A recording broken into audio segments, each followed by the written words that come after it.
Hi, Kanesha Turner here, doing my Rise Reflection video for my Aesthetics and Theory of Communications class.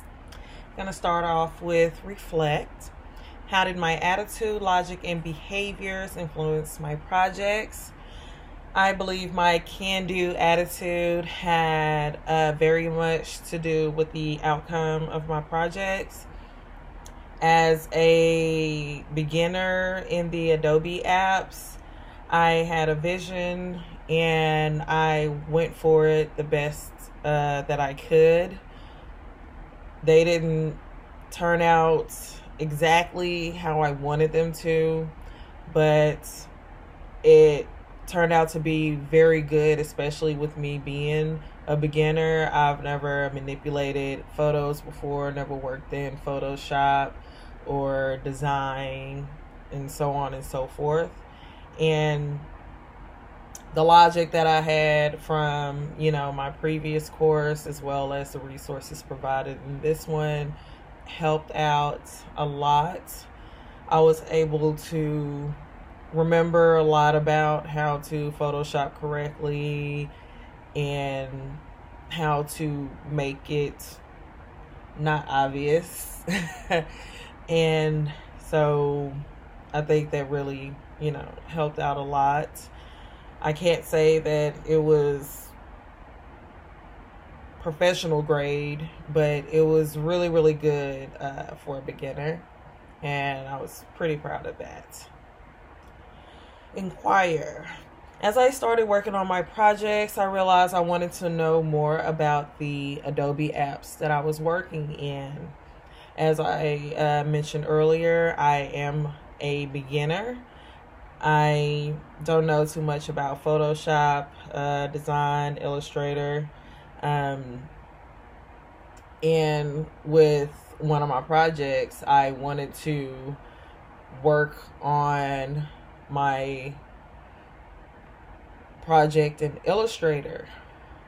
And I realized that I don't really know how to draw in Illustrator. So I had to do something else to make my vision a reality. And of course, it wasn't the exact vision that I had, but it was the best that I could do, and I was still pretty satisfied with it. And the resources that I have available to me are the courses on Lynda, and of course any YouTube tutorials and the tutorials that are available within each app. And on to suggest. If I had more time, I would have utilized my resources a lot more than I did. Right now, I am looking at them, the videos and articles, just, once, looking at them, reading through them fully, and working off of memory. If I had more time, I would have went back and watched the videos again or read over the articles again. But of course, with this being a fast-paced college, there's a lot of time constraints. So I really have to work off of memory.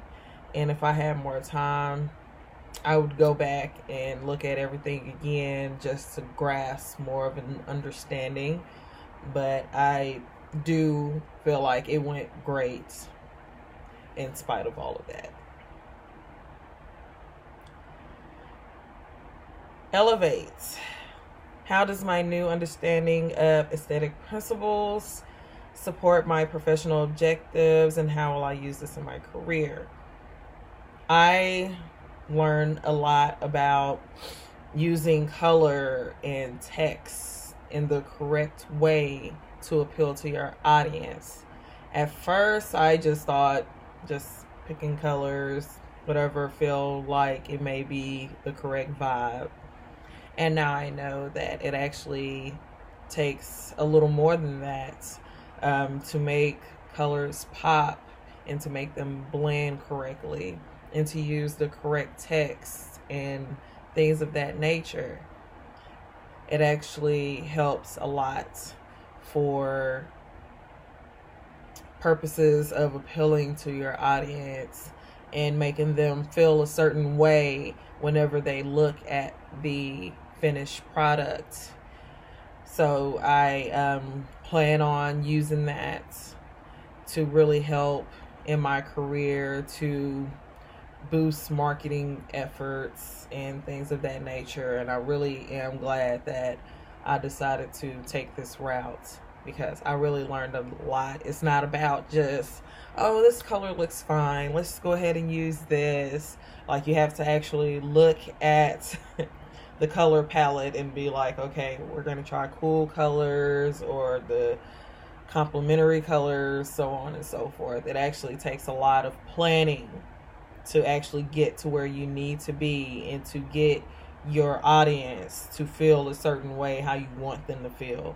You don't go off of what you think might work. There's actually ways to make it work.